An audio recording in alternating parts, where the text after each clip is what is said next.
बिस्मिल्लाहिर्रहमानिर्रहीम। अस्सलामुअलैकुम। कुछ सिंपल से हैक्स को अगर अपनी डेली रूटीन में हम ऐड कर लें तो हमारी बहुत सारी प्रॉब्लम सॉल्व हो सकती हैं, हमारे बहुत सारे काम आसान हो सकते हैं। ऐसे ही कुछ सिंपल से हैक्स आज मैं आपके साथ शेयर करूंगी जो आपकी बहुत सारी प्रॉब्लम्स को सॉल्व कर देंगे। वीडियो को लाइक ज़रूर कर दीजिएगा और कमेंट करके ज़रूर बताइएगा कि इनमें से कौन सा हैक आपको सबसे ज़्यादा पसंद आया। देखिए, ये जो हमारे पास कांच के बर्तन होते हैं, कुछ टाइम के बाद इनकी शाइन बिल्कुल ख़त्म हो जाती है। हम कितना भी इनको वॉश कर ले, इनमें वो शाइन वापस नहीं आ पाती। तो उसके लिए आप क्या कीजिए, आप ले लीजिए किसी बड़े बर्तन में नीम गर्म पानी। देखिए, पानी बिल्कुल हल्का गर्म लीजिएगा, ज़्यादा गर्म पानी नहीं लीजिएगा। उसमें 1 से 1.5 टेबल स्पून आप सिरका शामिल कर लीजिए और उसमें आप ये अपने कांच के बर्तनों को भिगो दीजिए। कम से कम 15 से 20 मिनट के लिए आप अपने बर्तनों को इसमें डले रहने देंगे। उसके बाद आप अपने बर्तनों को नॉर्मल वॉश कर लीजिए। जो भी आप डिश वॉश यूज़ करते हैं या कोई साबुन यूज़ करते हैं, उससे आप अपने बर्तनों को वॉश कर लीजिए। इस तरीके से अगर सिरके के पानी में भिगोने के बाद आप अपने शीशे के बर्तनों को वॉश करेंगे तो आपके शीशे के बर्तनों की शाइन वापस आ जाएगी। इसको फॉलो करके ज़रूर देखिएगा। इसी तरीके से जो हमारे स्टील के बर्तन होते हैं, उनकी भी शाइन कुछ टाइम के बाद बिल्कुल ख़त्म हो जाती है। तो आप ले लीजिए डिश वॉश या सोप, अगर आप यूज़ करते हो तो आप उसका इस्तेमाल भी कर सकते हैं। उसमें शामिल कर दीजिए थोड़ा सा मीठा सोडा, अच्छी तरह से मिक्स कर लीजिए और बस आप अपने स्टील के बर्तनों को इससे वॉश कीजिए। स्टील के बर्तनों में ज़बरदस्त सी शाइन आ जाएगी। ये देखिए, बस थोड़ा सा मैंने ये ले लिया है और इस तरह से मैं अपनी स्टील की प्लेट को वॉश कर रही हूँ।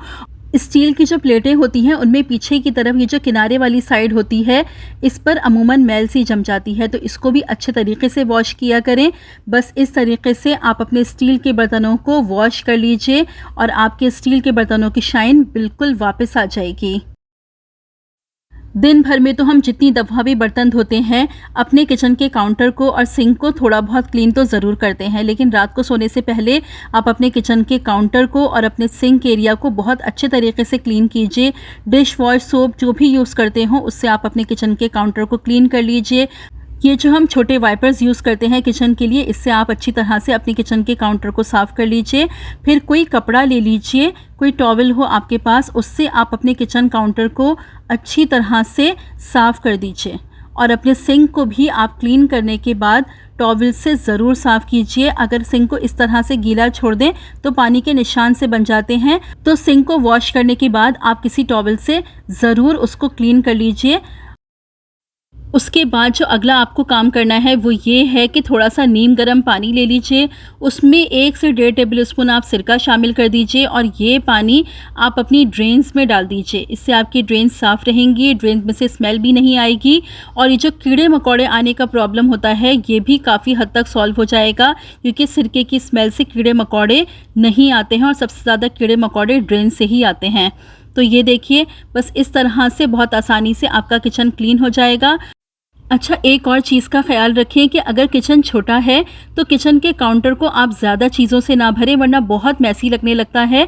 अगर किचन बड़ा है तो कोई प्रॉब्लम नहीं है, हम जितना चाहे सामान रख सकते हैं। देखिए, मेरा भी किचन छोटा है तो मैं ज़्यादा चीज़ें काउंटर टॉप पे नहीं रखती हूँ, बस थोड़ी ही चीज़ें रखती हूँ। इस तरीके से किचन मैसी नहीं लगता और काम करने में भी हमें आसानी रहती है। अमूमन इस तरीके से कप को फ़ोल्ड करते हैं, जो कि देखने में बिल्कुल भी अच्छा नहीं लगता। तो एक आसान सा तरीका बता रही हूँ कप को फ़ोल्ड करने का, जो कि देखने में भी बहुत ज़्यादा अच्छा लगेगा। देखिए, इस तरीके से आप कप को फ़ोल्ड करेंगे। पहले कप को इस तरीके से ऊपर की तरफ फ़ोल्ड कर लीजिए। उसके बाद आप इसको दोबारा एक फ़ोल्ड दे दीजिए। उसके बाद आपको क्या करना है, ये जो ऊपर वाला कफ का हिस्सा है, इसको आप वापस नीचे की तरफ फ़ोल्ड कर देंगे और आप यहाँ पर बटन लगा लीजिए। आप चाहें बटन लगाएं, आप चाहें तो ऐसे भी छोड़ सकते हैं। इस तरह से बहुत ज़्यादा क्लीन लुक आता है। तो इसको फॉलो करके ज़रूर देखिएगा। अक्सर ऐसा होता है कि टाई को टाई करना कुछ लोगों को थोड़ा सा मुश्किल लगता है। जो तरीका आज मैं आपको बता रही हूँ वो इतना आसान है कि छोटे बच्चे भी अपनी टाई को आसानी से खुद से टाई कर सकेंगे। देखिए, आपको इस तरह से टाई ले लेनी है। अपने हाथ पर आप इस तरह से टाई को रख लेंगे। रखने के बाद आप इस जगह से टाई को उठा के अपने हाथ पर एक दफ़ा फोल्ड करेंगे, फिर आप इसको सेकंड फोल्ड देंगे, फिर आप इसी तरह से इसको थर्ड फोल्ड देंगे उसके बाद आपको क्या करना है, जो आपने ये फर्स्ट फोल्ड दिया है इसमें से आप हाथ डाल के सेकंड फोल्ड को इस तरह से खींचेंगे। ये देखिए कितनी ईजिली आपकी टाई आसानी से टाई हो गई है। ये तरीका इतना आसान है कि जो बच्चे होते हैं वो भी ईजिली अपनी टाई को खुद से टाई कर सकेंगे। हम लोग इस तरीके से पैंट्स को अपने हैंगर में हैंग करके रखते हैं। उससे कभी कभी ऐसा भी होता है कि पैंट्स हैंगर में से गिर भी जाती हैं। तो जो तरीका मैं आपको बता रही हूँ, इस तरह से आप पैंट रखेंगे तो जगह भी कम लेंगी और पैंट कभी भी हैंगर से गिरेंगी नहीं। देखिए इस तरीके से आप हैंगर में पैंट को डालेंगे और जो नीचे वाला हिस्सा है इसको आप फोल्ड करके दोबारा से हैंगर में डाल देंगे। देखिए इस तरह से स्पेस भी कम लेंगी और पैंट आपकी हैंगर में से बिल्कुल नहीं गिरेंगी। अक्सर क्या होता है कि हमें अगरबत्ती लगानी होती है लेकिन हमें कोई जगह समझ नहीं आ रही होती, या हमारे पास कोई ऐसी चीज़ नहीं होती कि हम कहाँ पे अपनी अगरबत्ती को लगाएं। तो बड़ा ही एक आसान सा तरीका है, आप एक मैच बॉक्स ले लीजिए। मैच बॉक्स में आप इस तरह से छोटे छोटे होल्स कर लीजिए, उसमें आप अपनी जो अगरबत्तियां हैं वो लगा दीजिए और जहां भी आप चाहें इसको रख सकते हैं। बड़ा ही आसान सा तरीका है, होप कि आपको पसंद आया होगा।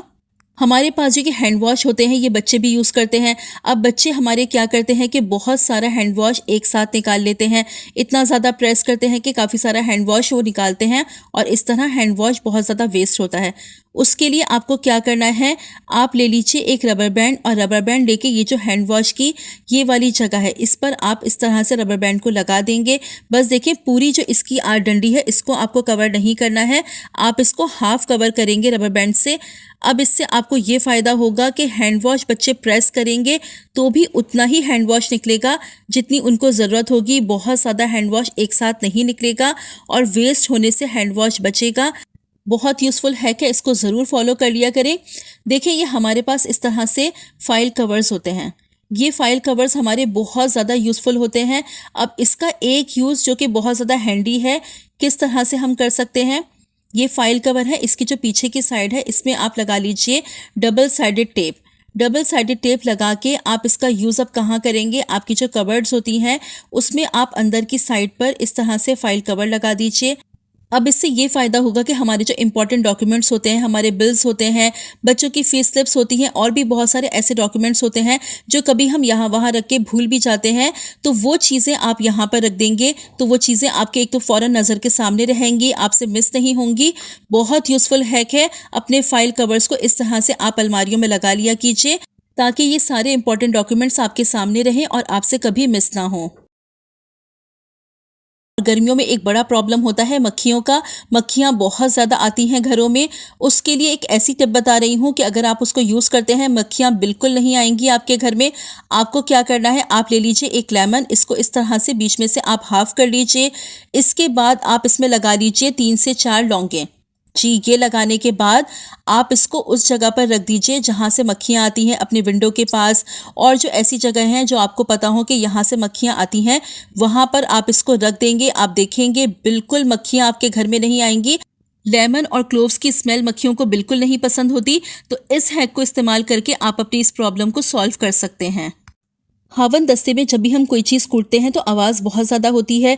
उसके लिए एक बड़ी अच्छी टिप बता रही हूँ। आप क्या कीजिए, आप कोई कपड़ा ले लीजिए, कपड़ा लेके आप उसको 3 से 4 दफ़ा फोल्ड कर लीजिए इस तरीके से।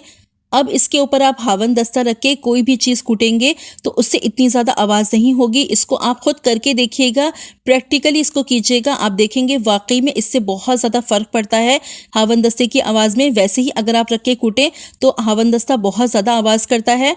कपड़ा रख के कूटने से हवन दस्ते की आवाज़ काफ़ी हद तक कम हो जाएगी।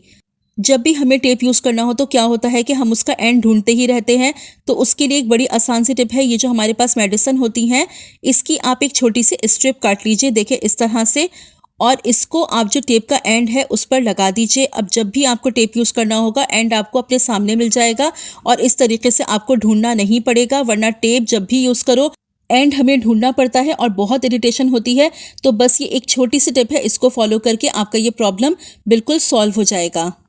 शैम्पू को जब भी हम यूज़ करते हैं तो हम उसको डाइल्यूट करते हैं थोड़ा सा पानी डाल के।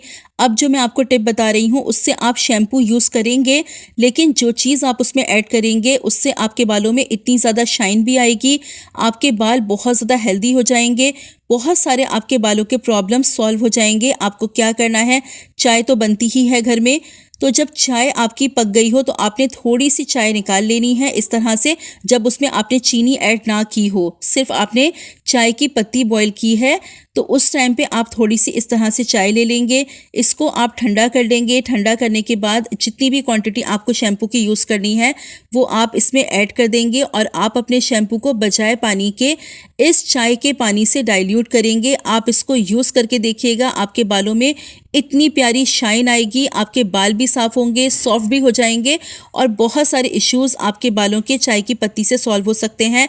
देखें, चाय की पत्ती तो वैसे भी हमारे बालों के लिए बहुत ज़्यादा फ़ायदेमंद है। इसमें टैनिक एसिड होता है, आपके बालों का कलर डार्क करती है, ऑक्सीडेटिव स्ट्रेस को कम करती है, आपके बालों को गिरने से रोकती है, डैंड्रफ के इशू को भी कम करती है, बालों में जो ड्राइनेस आ जाती है उस प्रॉब्लम को भी सॉल्व करती है। तो जब भी आप शैम्पू को डाइल्यूट करें तो बजाय पानी के आप इस तरह से चाय का पानी ले लें और उसमें आप शैम्पू को डाइल्यूट कर लें। एक पानी की बॉटल ले लीजिए, हाफ भरकर आप उसको फ्रीज़र में रख दीजिए। जब वो बिल्कुल बर्फ़ बन जाए तो आप उसको नीचे फ्रिज में रख दीजिए। इससे आपको ये फ़ायदा होगा, ये जो फ्रिज बार बार खुलते बंद होते हैं उससे गर्म हवा फ्रिज के अंदर जाती है, जिससे फ्रिज का कूलिंग सिस्टम डिस्टर्ब होता है। इस तरीके को अगर आप फॉलो करते हैं तो फ्रिज का टेम्परेचर काफ़ी हद तक मेंटेन रहेगा और कंप्रेसर पे ज़्यादा लोड नहीं पड़ेगा। तो इस तरह से काफ़ी हद तक बिजली की बचत की जा सकती है। अब एक ज़बरदस्त सी टिप बताती हूँ आपको स्किन के लिए। इसको अगर आप वीक में 2 दफ़ा भी फॉलो कर लेते हैं तो बिलीव मी आपका कलर भी साफ़ होगा, दाग धब्बे निशानात भी साफ़ होने लगेंगे और जो एक्ने पिंपल के मार्क्स हैं वो भी आहिस्ता आहिस्ता रिमूव हो जाएंगे। बस आप 2 चुटकी के करीब मीठा सोडा ले लीजिए। स्किन की क्लीनिंग के लिए मीठा सोडा बहुत ज़्यादा फ़ायदेमंद है। बस यहाँ पर ये ध्यान रखना होता है कि बहुत ज़्यादा एक दफ़ा में इस्तेमाल नहीं करना, बस 2 चुटकी, बस जितना मैंने लिया है इतना ही मीठा सोडा आप इस्तेमाल करेंगे, इससे ज़्यादा एक दफ़ा में इस्तेमाल नहीं करेंगे। अंदर तक स्किन को क्लीन कर देता है, किसी किस्म का कोई प्रॉब्लम नहीं होता मीठा सोडा स्किन पर लगाने से, लेकिन रेगुलर यूज़ नहीं कीजिएगा। बस वीक में 2 दफ़ा आप इसका इस्तेमाल कर लीजिए। ब्लीच का भी काम करता है, जो भी स्किन में मैल कुचैल होगी, गंदगी होगी, उसको साफ़ कर देगा और स्किन को बहुत नरम और मुलायम भी बना देता है मीठा सोडा। अब इसमें आप शामिल कर लीजिए 1 से 1.5 टेबल स्पून चावल का आटा। और चावल का आटा आप कोशिश कीजिए कि बाहर से पिसा हुआ लें, क्योंकि हम घर में चावल को पीसते हैं लेकिन पाउडर इतना ज़्यादा फाइन नहीं बन पाता, दरदरा रह जाता है, फिर वो स्किन पर लगता है।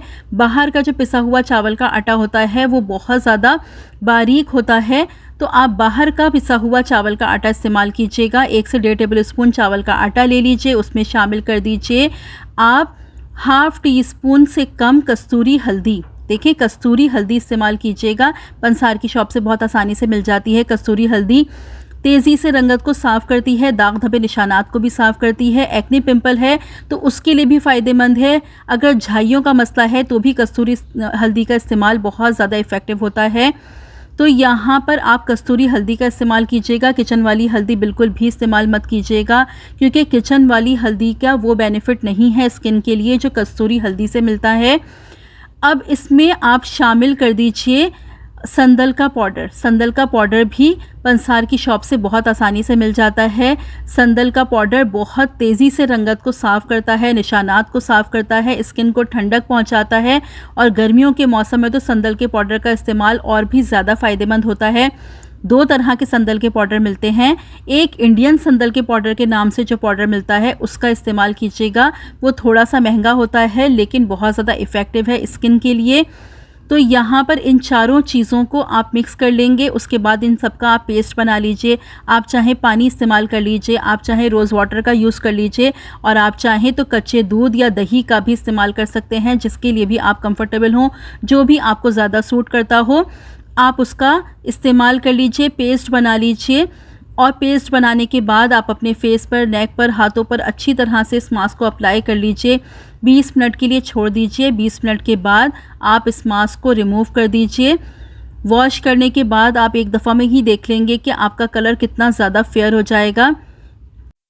आज के लिए इतना ही, मिलती हूँ आपसे अपनी नेक्स्ट वीडियो में इंशाल्लाह। वीडियो को लाइक, शेयर और चैनल को सब्सक्राइब करना बिल्कुल मत भूलिएगा। रखिएगा अपना बहुत सारा ख्याल, मुझे भी अपनी दुआओं में याद रखिएगा।